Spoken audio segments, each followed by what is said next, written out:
अगर आप भी बिहार एसएससी 10+2 यानी कि इंटर लेवल एग्ज़ाम की तैयारी कर रहे हैं तो आज का ये वीडियो आप सभी लोगों के लिए काफ़ी यूज़फुल एंड पावरफुल साबित होने वाला है, क्योंकि आज के इस वीडियो में ज़बरदस्त ट्रिक के साथ टॉपिक कंप्लीट कराया जाएगा, जिस टॉपिक से बिहार एसएससी हर बार एक दो क्वेश्चन पक्का है कि पूछता है। आप स्क्रीन पर देख सकते हैं, as you can see on the screen, ये सारे वो क्वेश्चन हैं जो बिहार एसएससी ने प्रीवियस ईयर में पूछे हैं। ये ओरिजिनल क्वेश्चन है। ह्यूमन डिजीज़, उस टॉपिक का क्या नाम है? ह्यूमन डिजीज़ यानी कि मानव रोग। मानव रोग से हर बार क्वेश्चन पूछना ही पूछना है, इसमें तो कोई शक ही नहीं है। कभी एक क्वेश्चन पूछा जाता है, कभी दो क्वेश्चन पूछा जाता है, लेकिन पूछा जाता है ज़रूर। तो इसी वजह से मानव रोग ये जो टॉपिक है ये काफ़ी इंपॉर्टेंट हो जाता है। मानव रोग से बहुत सारे घुमा घुमा कर क्वेश्चन पूछे जाते हैं। कौन सा रोग किसके कारण होता है? जीवाणु के कारण, विषाणु के कारण, प्रोटोजोआ के कारण, शैवाल के कारण, की कवक के कारण, ठीक है। और रोगों के नाम याद रखने का क्या ट्रिक है, मतलब ज़बरदस्त ट्रिक के साथ आप लोगों को ये टॉपिक कंप्लीट कराया जाएगा। आप सभी लोग का बार बार कमेंट भी आ रहा था कि मैम रोगों के नाम याद रखने का यानी कि बीमारी के नाम याद रखने का ट्रिक भी बता दीजिए। इसी वजह से सोची कि हाँ, ये तो काफ़ी इंपॉर्टेंट टॉपिक है जिससे हर बार क्वेश्चन पूछा जाता है। तो चलिए सबसे पहले इसी को कंप्लीट करा दिया जाए, इसी का ट्रिक बता दिया जाए, जिससे आप आसानी से बीमारी का नाम याद रख सकें ट्रिक के ज़रिए, और आप लोगों के एग्ज़ाम में क्वेश्चन पूछे तो आप लोग धड़ाधड़ बना कर आए, ठीक है ना। तो वीडियो काफ़ी इंपॉर्टेंट है, काफ़ी यूज़फुल साबित होने वाला है और पावरफुल होने वाला है, पूरा एनर्जेटिक होगा। अगर आप लोगों को लग रहा है कि नहीं मैम ऐसे ही बोल रही हैं, तो मैं कह रही हूँ कि आप लोग स्टार्टिंग से लेकर अंत तक पूरा कंप्लीट वीडियो को देखिए और लास्ट में आप लोग बताइएगा कि आप लोगों को ट्रिक कैसा लगा। अगर आप लोगों को वीडियो अच्छा नहीं लगता है, ये ट्रिक समझ में नहीं आता है, ठीक है ना, आपको लगता है कि नहीं ये एकदम उतना अच्छा नहीं है, तो फिर आप लोग बिना लाइक किए ही चले जाइएगा। लेकिन अंत तक देखने के बाद आप लोगों को वीडियो अच्छा लगता है और ट्रिक एकदम ज़बरदस्त लगता है तो वीडियो को लाइक करके और शेयर करके जाना है, ठीक है ना, ये शर्त है। तो चलिए आज के इस वीडियो को स्टार्ट करते हैं। स्वागत है आप सभी का ज्ञापन एंट्रेंस अकेडमी के इस नए और लेटेस्ट वीडियो में। मानव रोग आप लोग जानते हैं किसे कहते हैं? Human disease. इंसान के शरीर के अंदर किसी भी अंग में गड़बड़ी आ जाए, यानी कि उसमें विकार आ जाए, वो सही तरीके से काम ना करे, तो उसी को हम लोग क्या कहते हैं? इंसान को बीमारी हो गई है, यानी कि व्यक्ति को रोग हो गया है, उसी को कहते हैं हम लोग मानव रोग। मानव रोग कई प्रकार के होते हैं, ह्यूमन डिजीज़ कई टाइप के होते हैं। पहला है जन्मजात या फिर आनुवांशिक रोग। जन्मजात या फिर आनुवांशिक रोग उस रोग को कहा जाता है, उस बीमारी को कहा जाता है जो जन्मजात हो, यानी कि जन्म से ही चली आ रही हो, माता पिता से उनके बच्चे में ट्रांसफ़र होते चली आ रही हो, यानी कि पीढ़ी दर पीढ़ी चली आ रही हो, उस तरह के रोग को कहा जाता है जन्मजात या फिर आनुवांशिक रोग। जैसे कि हीमोफीलिया एक आनुवांशिक रोग है, डाउन सिंड्रोम आनुवांशिक रोग है, ठीक है ना। तो ये सारे एग्जाम्पल है जन्मजात यानी कि जेनेटिक डिजीज़ की। अब आगे बढ़ते हैं, दूसरा है संक्रामक रोग। संक्रामक रोग यानी कि इन्फेक्शियस डिजीज़, उसे कहते हैं जो एक से दूसरे में फैले। सबसे बढ़िया एग्जाम्पल है कोविड-19। कोरोना वायरस के कारण जो कोविड-19 बीमारी हो रही थी वो एक से दूसरे में फैलती चली जा रही थी, यानी कि फैलने वाली बीमारी को कहा जाता है संक्रामक रोग। तो इसका बढ़िया एग्जाम्पल तो मैं आप लोगों को दे ही दी, कोविड-19। संक्रामक रोग समझ में आ गया होगा। तीसरा टाइप है असंक्रामक रोग, यानी कि नॉन इन्फेक्शियस डिजीज़।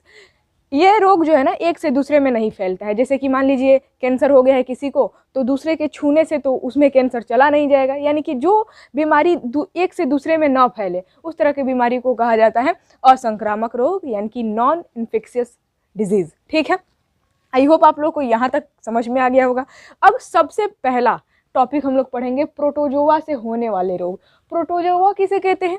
प्रोटोजोआ जो होते हैं ना वो एक कोशिकीय जीव होते हैं, यानी कि वैसे जीव जिनमें एक कोशिका होती है, ठीक है ना। तो प्रोटोजोआ से जो होने वाले रोग हैं वो है, देखिए मैं लिख दी हूँ, पहला है मलेरिया, दूसरा है पायरिया, तीसरा है सोने की बीमारी, और चौथा है पेचिस। सोने की बीमारी को निद्रा रोग भी कहा जाता है, ठीक है। और उसके बाद से कालाजर। तो ये सभी जो बीमारी है, ये जो सभी रोग हैं ना, ये सभी रोग वो प्रोटोजोआ से होने वाले रोग हैं, प्रोटोजोआ से होने वाली बीमारी है। अब इसको याद कैसे रखेंगे? इसी तरीके से क्वेश्चन पूछा जाएगा कि बताइए पायरिया किसके कारण होता है। ऑप्शन ए में रहेगा जीवाणु द्वारा, बी में रहेगा विषाणु द्वारा, सी में रहेगा प्रोटोजोआ द्वारा, और डी में रहेगा कवक द्वारा।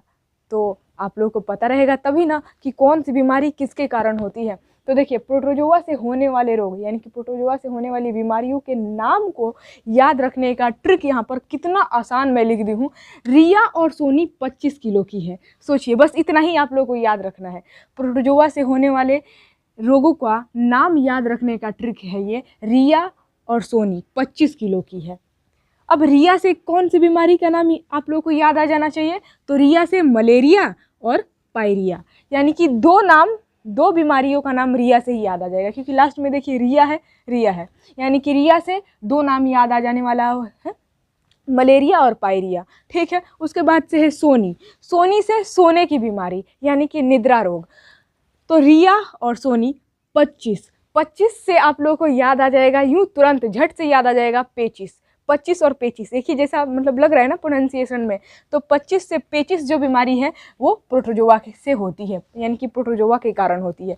उसी तरीके से है किलो से काला जर, यानी कि काला जर जो बीमारी है वो प्रोटोजोआ के कारण होती है। ठीक है, तो देखिए कितना आसान ट्रिक है। रिया और सोनी 25 किलो की है। रिया से हो जाएगा मलेरिया और पायरिया, सोनी से हो जाएगा सोने की बीमारी, 25 से हो जाएगा पेचिस और किलो से हो जाएगा काला जर। कैसा लगा ट्रिक? अच्छा लगा ना? तो इस बात पर लाइक तो बनता है, फटाफट लाइक कर दे और इसी बात पर आप लोग शेयर कर दे दबाकर, ताकि सभी लोग इस वीडियो का लाभ उठा सके। आप लोगों के लिए तो खैर यूज़फुल तो है, लेकिन आप लोग जितना ज़्यादा हो सके उतना ज़्यादा शेयर करें ग्रुप वगैरह में, ताकि सभी लोग इस वीडियो का लाभ उठा सके। ठीक है, और चैनल पर अगर आप लोग नए आए हुए हैं, हमारी वीडियोज़ को पहली बार देख रहे हैं, तो चैनल को सब्सक्राइब जरूर कर लीजिएगा, ताकि जब भी वीडियो अपलोड हो तो नोटिफिकेशन आप तक सबसे पहले पहुँचे। तो ये सिर्फ प्रोटोजोआ से होने वाले रोग का ट्रिक था, मतलब रोगों के नाम याद रखने का ट्रिक था।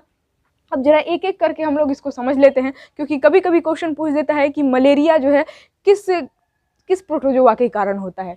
तो मलेरिया ये जो बीमारी होती है ये प्लाज्मोडियम प्रोटोजोआ के कारण होती है, यानी कि मलेरिया जो बीमारी होती है वो प्रोटोजोआ के कारण होती है, लेकिन कौन से प्रोटोजोआ के कारण? तो प्लाज्मोडियम, मादा एनाफिलीज मच्छर जो है ना ये काटती है, मादा है यानी कि फीमेल ये मच्छर है। मलेरिया जो होता है वो मादा एनाफिलीज मच्छर जब काटती है तो उसी मादा एनाफिलीज मच्छर के माध्यम से ही ये प्लाज्मोडियम जो है ना हम लोग के शरीर के अंदर चला जाता है, जिसकी वजह से हमें मलेरिया हो जाता है। ठीक है, तो मादा एनाफिलीज मच्छर ये वाहक होती है, ये ट्रांसफ़र करने का काम करती है, ये प्लाज्मोडियम को हमारे शरीर पर ट्रांसफ़र कर देती है। ठीक है, तो प्लाज्मोडियम प्रोटोजोआ के कारण मलेरिया नाम की बीमारी होती है। और इससे क्या होता है? मलेरिया से स्प्लीन प्रभावित होता है। ठीक है ना, स्प्लीन यानी कि हम लोग की जो प्लीहा होती है वो प्रभावित हो जाती है। और मलेरिया में क्या होता है? वही पहले तो बहुत ज़्यादा कपकपी होगी, ठंड लगेगा, ठंड का एहसास होगा, फिर तेज़ बुखार, उसके बाद में नॉर्मल भी हो जाता है। ठीक है, ये मलेरिया का अलग अलग तरह का लक्षण होता है। आगे बढ़ते हैं पायरिया ये जो रोग है यानी कि बीमारी है, ये दूषित जल में पाया जाने वाला एंट अमीबा जिंजीबेरी नामक प्रोटोजोआ के कारण होता है। यानी कि पायरिया ये जो बीमारी है ये किस प्रोटोजोआ के कारण होता है? तो एंट अमीबा जिंजीबेरी। ठीक है, जो कि दूषित जल में पाया जाता है, यानी कि दूषित गंदा पानी हम लोग पी लेते हैं तो उसी में ये एंट अमीबा जिंजीबेरी नामक प्रोटोजोआ होता है। और इसमें क्या होता है? तो दांत के मसूड़े प्रभावित हो जाते हैं। दांत के जो मसूड़े होते हैं ना उसमें से ब्लीडिंग आने लगती है, वो मतलब उस पर इफ़ेक्ट कर देता है, और उससे मतलब हो सकता है कि वहाँ से जो है ना हमारे शरीर में भी चला जाए। मतलब ज़्यादातर दांत के मसूड़े प्रभावित होते हैं, अगर इसको ठीक ना किया जाए तो फिर उससे पूरे शरीर में फैल जाते हैं, तो ये इम्पॉर्टेंट है। आगे बढ़ते हैं, सोने की बीमारी यानी कि निद्रा रोग। ये सीसी मक्खी वाहक होती है, सीसी मक्खी पर पाया जाने वाला ट्रिपेनोसोम, याद रखिएगा, ट्रिपेनोसोम नामक प्रोटोजोआ के कारण होता है। सीसी मक्खी जो होती है ना इसी पर ये पाया जाता है ट्रिपोनोसोम, यानी कि सीसी मक्खी ये ट्रांसफ़र करने का काम करती है हमारे शरीर में। ट्रिपोनोसोम नामक प्रोटोजोआ जो है ना ये ट्रांसफ़र हो जाता है सीसी मक्खी के कारण, और इससे जो है सोने की बीमारी उत्पन्न होती है।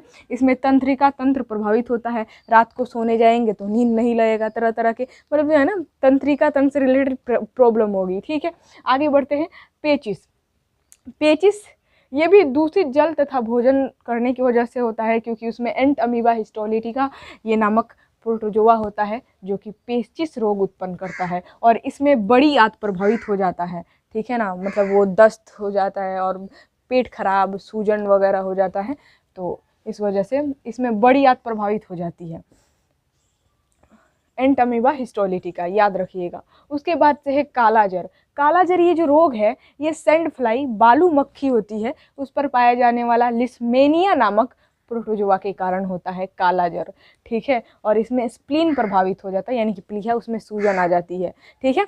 तो ये हो गया मलेरिया, पायरिया, सोने की बीमारी, पेचिस और कालाजर। याद रखने का trick, Riya and Soni 25 kilo की है, ठीक है।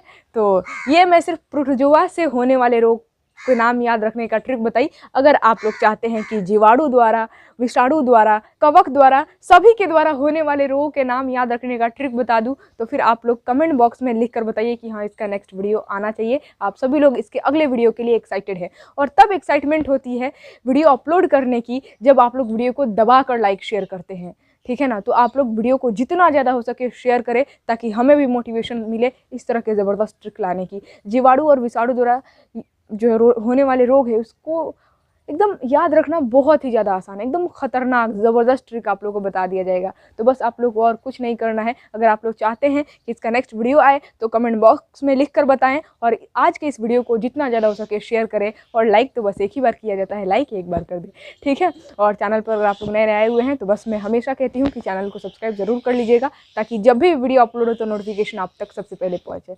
चलिए आज की इस वीडियो को हम लोग यहीं पर एंड करते हैं। अगर आप लोग यहाँ तक स्क्रीनशॉट लेना चाहते हैं तो कोई दिक्कत नहीं है, आराम से लीजिए स्क्रीनशॉट। तो चलिए आज के इस वीडियो को हम लोग यहीं पर एंड करते हैं। इसी के साथ मैं आप सभी लोगों से विदा लेती हूँ। बिल्कुल भी टेंशन नहीं लेना है, बिहार एसएससी को लेकर तैयारी एकदम ज़बरदस्त होगी। और साइंस के लिए तो आप लोगों को बिल्कुल भी टेंशन नहीं लेना है, क्योंकि साइंस पढ़ाने के लिए अब मैं आ गई हूँ। एकदम किसी भी टॉपिक को रटना नहीं, उसको समझकर ट्रिक के साथ याद रखना है, और ट्रिक आप लोग को एकदम ज़बरदस्त बताया जाएगा। बस आप लोग एक्साइटेड होने चाहिए, ठीक है। तो चलिए फिर मिलेंगे हम लोग अगले वीडियो में अगले टॉपिक के साथ। तब तक के लिए जय हिंद और खुदा हाफिज़।